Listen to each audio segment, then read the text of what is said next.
guys, welcome to Harin Finger Magic. இன்னைக்கு நம்ம பார்க்க போகிற டிஷ் ராகி தோசை எப்படி செய்கிறது. அதுக்கு தேவையான பொருட்கள் முக்கால் கப் ராகி. இதை நம்ம ஒரு ஸ்மால் பவுலில் போட்டு நம்ம 1 டேபிள் ஸ்பூன் 1/2 டேபிள் ஸ்பூன் சால்ட்டை போட்டுக்கிட்டு அதை நல்லா நம்ம இப்படி மிக்ஸ் பண்ணி விட்டுறலாம். நெக்ஸ்ட் நம்ம 1 டம்ளர் வாட்டர் அதுக்குள்ளே பண்ணிட்டு அதில் கொஞ்சோண்டு மட்டும் வச்சுக்கலாம், நம்மளுக்கு நெக்ஸ்ட் டைம் யூஸ் ஆகும். இப்போ நல்லா மிக்ஸ் பண்ணிட்டேன். நெக்ஸ்ட் இப்போ நம்ம இப்போ மீதி இருக்க வாட்டரையும் நம்ம இதுக்குள்ளே ஆட் பண்ணி திருப்பி நல்லா மிக்ஸ் பண்ணிக்கலாம். இந்த கன்சிஸ்டன்சிக்கு வர வரைக்கும் நீங்கள் நல்லா பேட் பண்ணிக்கலாம் உங்ககிட்ட. நெக்ஸ்ட் 2 கரண்டி தோசை மாவு ஊற்றிக்கலாம்.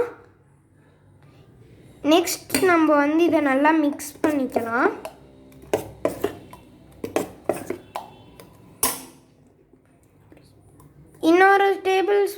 இன்னொரு கரண்டியும் ஊற்றிக்கலாம், உங்களுக்கு எவ்வளோ வேணுமோ. நீங்கள் இதுக்கு எவ்வளோ தேவைப்படுதோ ஊற்றிக்கலாம். இன்னும் கொஞ்சம் தண்ணி ஊற்றிக்கலாம். இப்போ நல்லா மிக்ஸ் பண்ணிக்கிட்டோம்.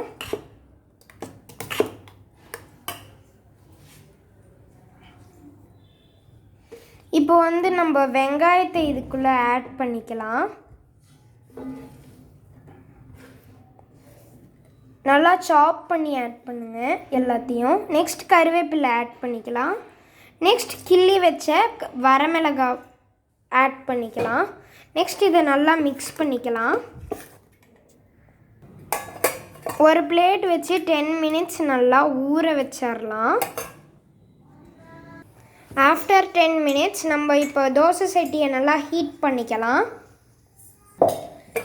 இப்போ நம்ம நல்லா எண்ணெயை மேலே தடவி தேவையான அளவு எண்ணெய் நல்லா ஸ்ப்ரெட் பண்ணி விட்டுக்கலாம். இப்போ நம்ம காஞ்சிருச்சான்னு தண்ணி ஊற்றி செக் பண்ணிக்கலாம்.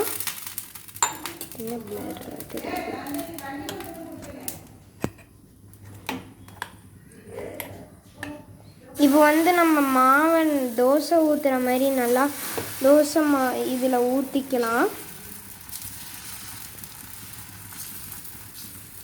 உங்களுக்கு தேவைன்னா நீங்கள் எக்ஸ்ட்ரா வெஜிடபிள்ஸ் கூட போட்டுக்கலாம். நாங்கள் இப்போ கீ ஆட் பண்ணிக்கலாம் சைடில் சென்டர்லலாம்.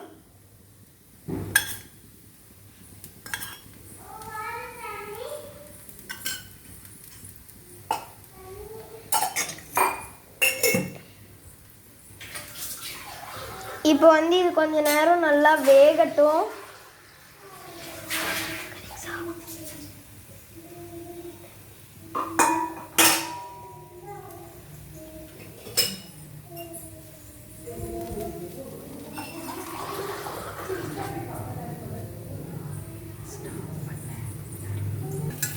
இப்போ நம்ம இதை அப்படியே திருப்பி போடலாம், தோசை திருப்பி போடுற மாதிரி.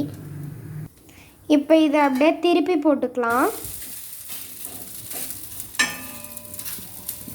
மேலே நல்லா இந்த கன்சிஸ்டன்சி ஆகிற வரைக்கும் விட்டுருங்க, அப்போ தான் நல்லா வெந்திருக்கும். இப்போ நம்ம தேவைன்னா திருப்பி போட்டதுக்கப்புறம் கூட ஆயில் யூஸ் பண்ணிக்கலாம்.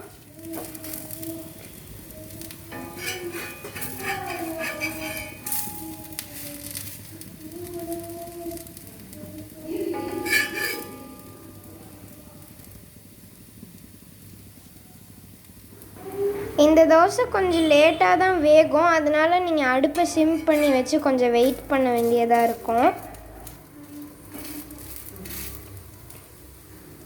அவ்வளோதான் கைஸ், இப்போ நம்மளோட ராகி தோசை ரெடி ஆயிடுச்சு. இதை நம்ம சாம்பார் இல்லைன்னா நம்ம இது கூட சட்னி கூட வச்சு சர்வ் பண்ணிக்கலாம், செம்மையாக இருக்கும். எப்படி இருக்குன்ட்டு இப்போ நல்லா சாம்பாரில் முக்கி எடுத்து சாப்பிடலாம், செம்மையாக இருக்கும். பட் சுடுது, அதனால கொஞ்சம் ஸ்லோவாக தான் சாப்பிட முடியும். செம்மையாக இருக்கு. வெளியே ட்ரை பண்ணி பாருங்கள். நல்லா இருந்தா கமெண்ட் செம்மையாக இருக்கு சொல்லி கமெண்ட் பண்ணிடுங்க. See you in the next video guys. மறக்காம லைக் அண்ட் சப்ஸ்கிரைப் பண்ணிடுங்க.